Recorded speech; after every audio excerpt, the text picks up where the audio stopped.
ఈరోజు dark skin ఉన్న వాళ్ళకి డీటాన్ ప్యాక్ వేస్తే ఎంత గ్లోగా ఉంటుందో ఈ వీడియోలో చూద్దాం. చూసారు కదా, ఫస్ట్ మనము క్లెన్జింగ్ మిల్క్ అప్లై చేస్తున్నాము కొంచెం మసాజ్ ఇవ్వడానికి. మనము ఇలా క్లెన్జింగ్ మిల్క్ తో మసాజ్ చేసినట్లయితే ఫేస్ మీద ఉన్న మురికి అంతా కూడా క్లీన్ అవుతుంది. పోర్స్ ఓపెన్ అయ్యి చాలా వరకు క్లీన్ అయిపోతుంది. ఫస్ట్ మనం డీటాన్ ప్యాక్ వేసే ముందు ఇలా క్లెన్జింగ్ మిల్క్ తోటి జస్ట్ 2-3 మినిట్స్ మసాజ్ ఇవ్వాలి.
ఇప్పుడు మనం డీటాన్ ప్యాక్ ని అప్లై చేద్దాం.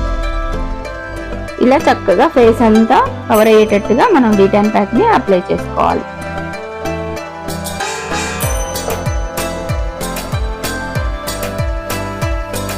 ఇలా ఫేస్ అంతా చక్కగా కలిసేటట్టు, నెక్ కూడా మనకి ట్యాన్ ఉంటుంది కదా, నెక్ కూడా వేసుకుంటే చాలా బెటర్ గా ఉంటుంది.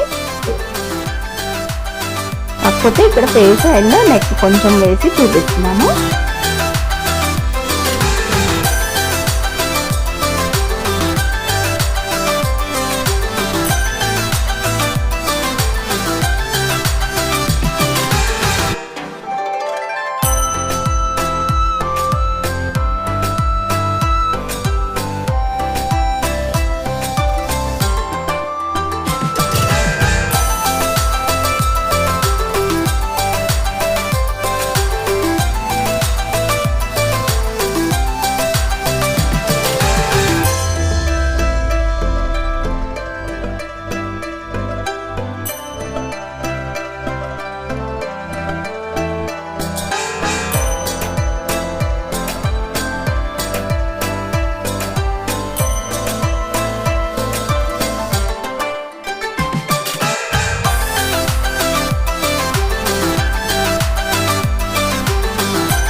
ఇలా మనం మొత్తం ఫేస్ అంతా అప్లై చేసిన తర్వాత రోజ్ వాటర్ తోటి మనం కాటన్ ప్యాడ్స్ పెట్టేసి ఒక 20 మినిట్స్ అలా ఆరనివ్వాలన్నమాట. ఇప్పుడు 20 మినిట్స్ అయిపోయింది కదా, ఇంకా క్లీన్ చేస్తుంది. క్లీన్ చేశాక ఫేస్ ఎంత బ్రైట్ గా ఉంటుందో చూడండి. మనం క్లీన్ చేసే ముందు కూడా జస్ట్ కొంచెం ఆ ప్యాక్ అంతా డ్రై అయిపోతుంది కదా, కొంచెం వాటర్ ని డిప్ చేసుకొని లైట్ గా మసాజ్ ఇచ్చినట్లయితే మన ఫేస్ గ్లోయింగ్ గా ఉంటుంది. ఇలా లైట్ గా మసాజ్ అన్నమాట. సింపుల్ స్టెప్స్ తోటి కొంచెం లైట్ గా అలా ఏంటంటే అంతా మనకి కవర్ అవ్వడానికి ప్యాక్ కూడా తొందరగా వచ్చేస్తుంది. మనం వాటర్ లో డిప్ చేసుకొని కొంచెం మసాజ్ ఇట్లా వాటర్ తోటి మనం ఆ పేస్ట్ దాన్ని ఇలా మసాజ్ చేసామంటే మనం టిష్యూతో తీసేసినట్టయితే చాలా ఈజీగా ప్యాక్ వచ్చేస్తుంది. ఇలా సింపుల్ స్టెప్స్.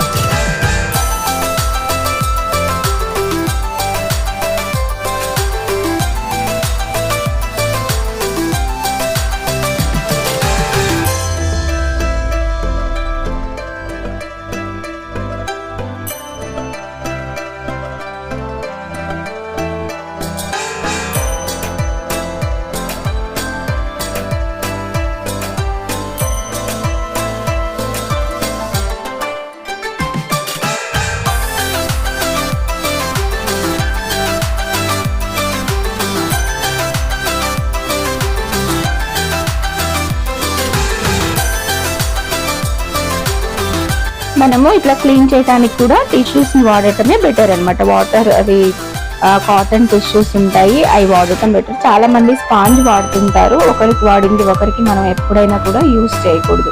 ఎందుకంటే ఎవరి ఫేస్ మీదైనా పింపుల్స్ కానీ వాట్స్ కానీ ఉంటాయి కదా, అవి మనం ఇంకొకరికి వాడినప్పుడు డెఫినెట్లీ వాళ్ళకు కూడా వచ్చే అవకాశం ఉంటుంది. కాబట్టి మనం ఎక్కువగా డిస్పోజబుల్ టిష్యూస్ ని వాడితే బెటర్ అనమాట. ఆ టిష్యూని వాడేసి మనం ఎవరికి వాళ్ళకి ఇచ్చిస్తే సరిపోతుంది.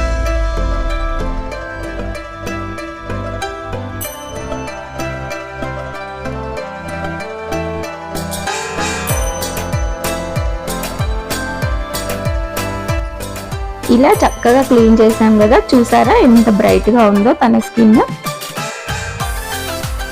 కొంచెం డార్క్ స్కిన్ ఉన్న వాళ్ళకైతే బాగా తెలుస్తుంది కదా, డీటాన్ ప్యాక్ వేసినప్పుడు ఫేస్ ఎంత బ్రైట్ గా ఉందో.